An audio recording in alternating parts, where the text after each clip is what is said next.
organisation set up 2 years ago, Campaign for the Rights and Actions of Irish Communities, Fighting the Cunts.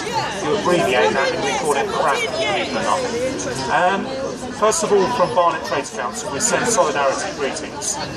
Barnet Council has just been outsourced right to the bone. It's been taken over by Capita. There's a Tory council that's absolutely gloating their heads off. They're saying that this is the best council to the bone, privatising. They say that there's been a blight to the public sector for the last few decades, which is absolute nonsense because we know what good services they do for the public. And yet the horror is they're actually saying that all the other two main parties, the Liberal Democrats and Labour Party, will be forced to follow them. Frightening that is. So that is a terrible thing that's going on in Barnet, and we're having to fight a real hard campaign there. But sooner or later, we need to escalate that campaign in London. It's an injury to one, it's an injury to all. And what's going on in Barnet, I think all other London boroughs need to pay attention. And we need to start waking up all councillors. I don't care what they are, Green Party, Liberal Democrat, Labour, they've all got to wake up to reality. There's going to be no more cuts. That's really taken offensive on this one.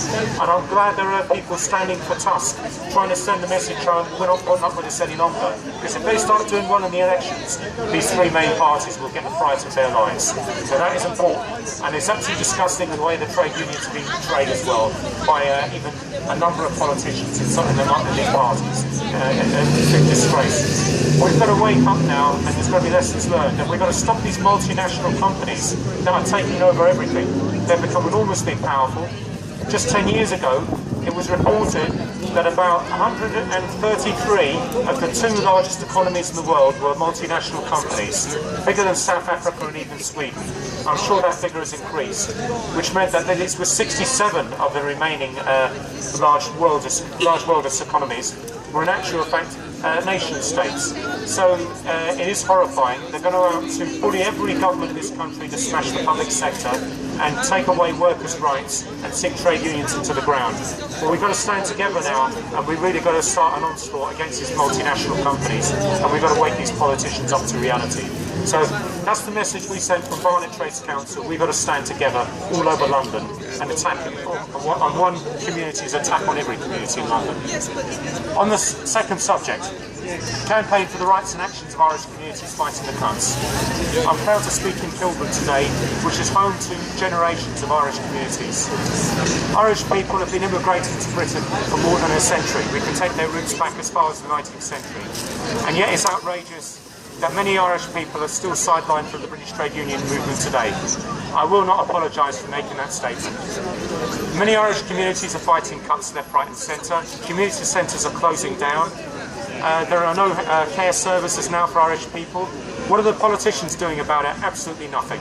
I don't care! And travellers, they've been evicted left, right and centre even to this day. It's not just happening in Dale Farm.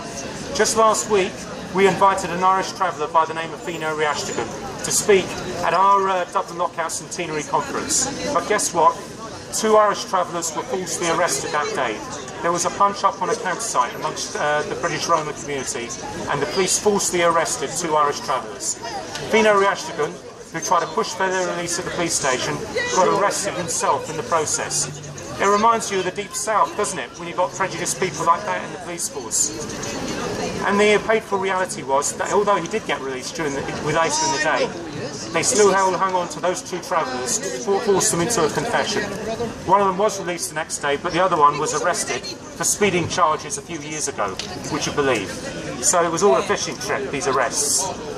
So it does tell us, and it's quite frightening what is happening, that Irish people are still being arrested. And even Irish people who are proudly Republican.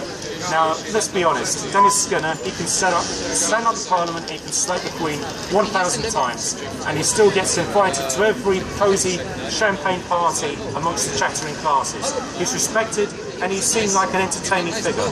But when an Irish person gets up and says they're a Republican, they're still treated like the scum of the earth. That is quite frightening too.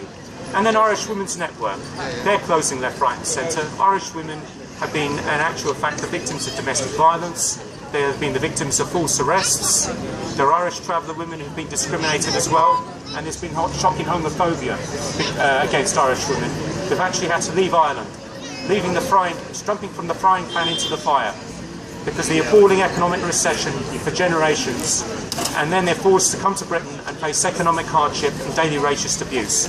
We all know that there's campaigns against cuts affecting disabled people, campaigns against disability hate crime. There's Barrack, black activists rising against the cuts. We see these cuts as racist because they start closing down all these support services. The government, as you know, is ruled by white Middle England, a coalition of condemned Liberal Democrats and Tories who have no understanding of race relations and ethnic minorities. And race relations doesn't just apply to black and Irish people, it applies to migrant workers from Eastern Europe, migrant workers from all over the world, people of different ethnicities, and including those English people, British people of ethnic descent who are suffering as well. Now that is important. And if we don't have these support services in place, God knows where we've got to go. That's why it's important to have these anti-cuts campaign groups. That we need to stand up, all of us, and fight together. We need to build a very strong alliance. I have to say, and I say it again, an injury to one is an injury to all. So that's time we build in solidarity. We fight against austerity, but more importantly, we fight against racism. We make sure that there is educational facilities for everybody to educate people against fascism and racism.